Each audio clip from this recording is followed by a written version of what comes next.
বাবাকে ভক্তি করে যে সন্তান চলে, সর্বকাজে উদ্ধার পায় মায়ের আশিস থাকিলে।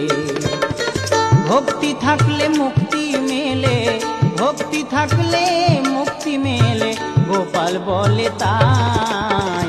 মা ছাড়া মোর আপন কেহ নাই রে দুনিয়ায়, মা ছাড়া মোর আপন কেহ নাই রে দুনিয়ায়।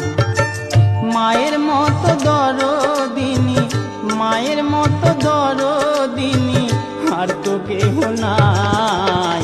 মা ছাড়া মোর আপন কেহ নাই রে দুনিয়ায়, মা ছাড়া মোর আপন কেহ নাই রে দুনিয়ায়।